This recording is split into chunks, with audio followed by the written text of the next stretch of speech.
Algumas mortes em Espartacus foram memoráveis, e com toda certeza a de Varro foi uma das mais emocionantes e impactantes. Mas já pensou o que aconteceria se ele não tivesse morrido? Então hoje vamos reimaginar como seria a história da série caso Varro, o melhor amigo de Espartacus, tivesse sobrevivido. Então vamos lá. Na trama original, Varro era o grande e até único amigo de Espartacus no Ludus de Batiatus. Você é um idiota.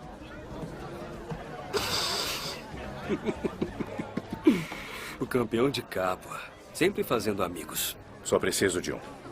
Ambos iniciaram ali sua trajetória juntos no Ludus, compartilhavam histórias, se apoiavam, ou seja, realmente fizeram uma boa amizade, inclusive a melhor da série, na minha opinião. E como Espartacus se tornou o campeão de Capua, Varro surfou muito nessa onda também, e estava conseguindo muitas glórias na arena. No aniversário de Numérios, iria ter uma luta de exibição para os convidados, e essa luta seria entre Espartacus e Crixus. Mas Elitia seduziu o jovem Numérios, e o que um homem não faz quando tem uma mulher pelada na frente dele, né? E então, ela manipulou Numérios para que ele trocasse Crixus por Varro, e escolhesse que o perdedor da luta fosse morto ao final. A luta acontece então, Espartacus derrota Varro e, para surpresa de todos, inclusive de nós, Numérios ordena a morte de Varro. O frouxo do Batiatus dá ordem a Espartacus para matar Varro, e como Espartacus não iria fazer isso por conta própria, Varro crava a espada em si próprio, com Espartacus matando Varro para terminar com seu sofrimento. E essa perda foi muito impactante para que Espartacus mergulhasse em um ódio profundo sobre os romanos, e considerasse que a liberdade fosse um direito de todos. E com isso, e após descobrir que foi Batiatus que mandou matar sua esposa, Espartacus inicia a rebelião na Casa de Gladiadores e toda a história acontece conforme conhecemos. Mas e se Varro não morresse? Vamos supor que Numérios não seria um idiota e consideraria sua amizade com Espartacus e desse polegar para cima para Varro. O público aplaudiria e Espartacus e Varro iriam para sua cela se divertindo e fazendo piadas sobre a luta. E bem, como na trama original Espartacus descobre que Batiatus mandou matar a sua esposa pouco tempo depois da luta contra Varro, por causa das alucinações que ele tinha devido ao ferimento sofrido na própria luta contra o Varro, vamos considerar o mesmo. Espartacus ainda teria alucinações, confrontaria o capanga de Batiatus e descobriria a verdade. Novamente, Espartacus iria planejar a rebelião. Dessa vez, Varro iria tentar fazer Espartacus repensar essa decisão impulsiva, como ele fez outras vezes, mas Espartacus iria seguir com isso de qualquer forma. A rebelião iria acontecer da mesma maneira, eles iriam matar Batiatus, exatamente como foi, e Elitia iria escapar. Após a fuga, tudo estaria como no original, mas com a presença de Varro, que conhecia e muito a cidade de Capua. E ele seria o terceiro líder, abaixo apenas de Espartacus e Crixus.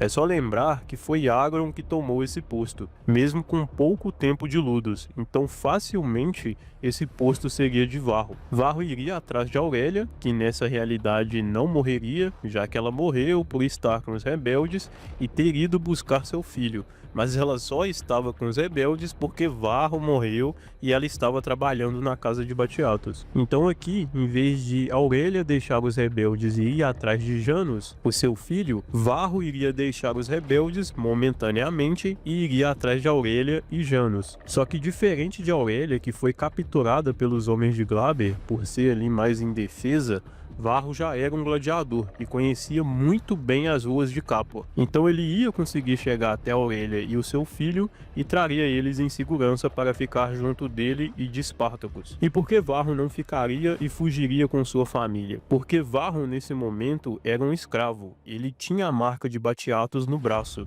Então não ia adiantar ele dizer que era um homem livre, ele seria procurado. Ele teria que ter tipo arrudes de Gânicos que provasse que ele era um homem livre. coisa que ele não tinha. Então Varro e sua família se juntariam a Espartacus. Correria ali tudo que ocorreu até a batalha contra Glaber, então ele estaria presente quando os rebeldes soltam a Naevia das minas, estaria presente também na queda da arena de Capua, na tentativa de negociação com Glaber e todos os eventos que aconteceram. E talvez por ter a presença de Varro e seus conselhos, uma ou outra coisa poderia ser diferente, mas pelo que eu analisei, nada que mudasse drasticamente a história. Outro ponto importante é que Varro continuaria treinando e evoluindo cada vez mais, tanto quanto guerreiro quanto líder. E basicamente, galera, quase todas as cenas que você viu de Spartacus com Agron e com alguns outros também, seria com Varro, por ele ser um amigo mais próximo. E além disso, seu filho Janus também seria colocado nesse meio, sendo querido por todos ali presentes.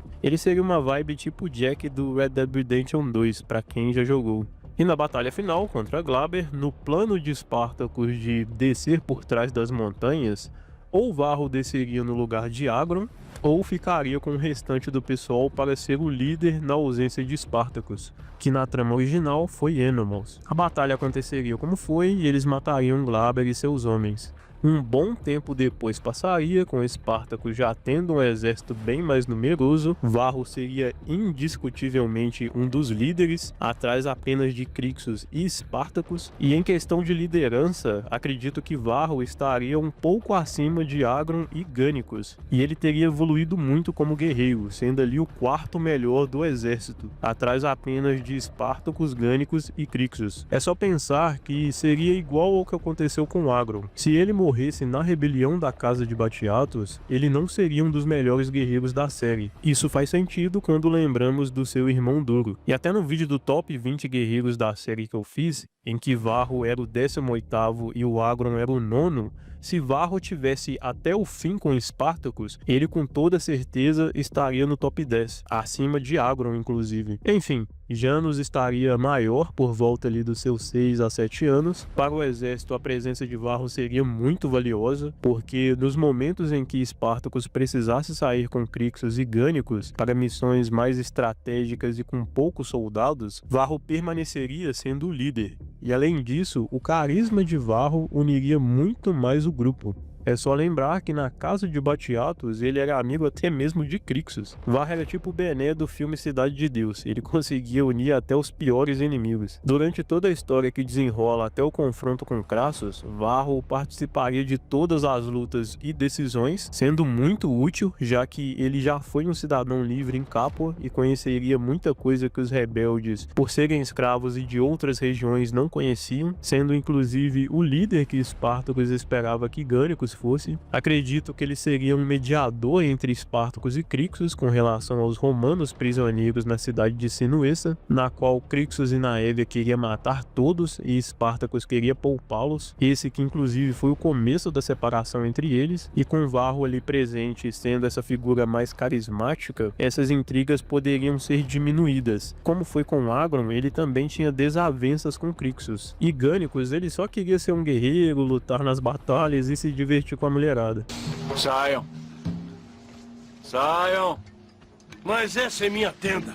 Varro seria o ponto de equilíbrio entre os dois, então eu acho que toda a matança que teve na cidade não iria acontecer, e Spartacus e Crixus não teriam essas desavenças, pelo menos não do nível que foi, então eles estariam ainda mais unidos. O restante ia acontecer tudo igual, os romanos invadiriam e tomariam a cidade, os rebeldes escapariam, e acredito que mesmo não tendo uma grande treta entre Spartacus e Crixus, eles ainda assim iriam se separar. Isso porque Crixus queria atacar Roma e Spartacus queria fugir e espalhar os escravos libertos. Obviamente Varro iria acompanhar Spartacus, isso por ter família, seguir o seu melhor amigo e também ter essa ideologia de Spartacus. Crixus então seria derrotado por Crassus, mas ainda restariam Spartacus, Varro, Agron e Gânicos. E aqui Varro seria um ótimo acréscimo, porque Spartacus precisava de alguém para ser esse segundo líder e apoiar no embate final, já que Agron, além de muito machucado, ele não estava bem da cabeça pelo que ele sofreu. E Gânicos não era esse tipo de pessoa, tanto que Spartacus teve que incentivar muito Gânicos a assumir esse papel.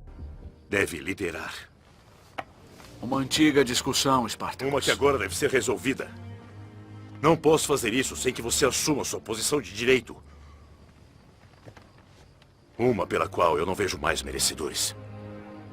Então, na batalha final, em vez de Gânicos liderar o ataque pela retaguarda com a cavalaria, seria Varro. E nesse caso, Gânicos ou acompanharia Varro ou Gânicos acompanharia Espartacus. E se acompanhasse Espartacus, quem sabe ele até poderia subir atrás de Crassus junto com Espartacus. E aí, meu amigo? Crassus não teria a menor chance. Mas isso é só uma outra possibilidade. Acredito que só Espartacus subiria mesmo. Crassus ainda tinha um exército bem maior e bem mais preparado nesse momento e ganharia de qualquer jeito, mas acredito que de todos ali, o que menos poderia morrer seria Varro, por causa da sua família. Então, até por conselho e insistência de Espartacus antes da luta, Varro escaparia dali em um cavalo junto com Agron e Nassir.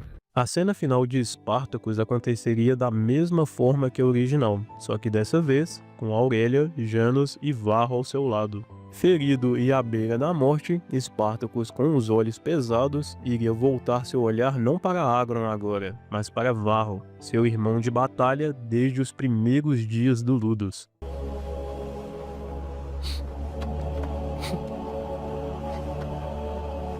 Não chore. Não existe maior vitória do que partir deste mundo como um homem livre. Espartacus então daria um último sorriso, fechando os olhos em paz. E depois disso, Varro iria liderar então os rebeldes fugitivos a caminho da liberdade. E aí, gostaram dessa versão? Acha que seria mais ou menos isso mesmo? Comente aí abaixo. Deem sugestões também de outros e se pra gente fazer. Por exemplo, e se Espartacus não fosse capturado pelos romanos? Quero ouvir as sugestões de vocês também. Valeu, pessoal. Até a próxima.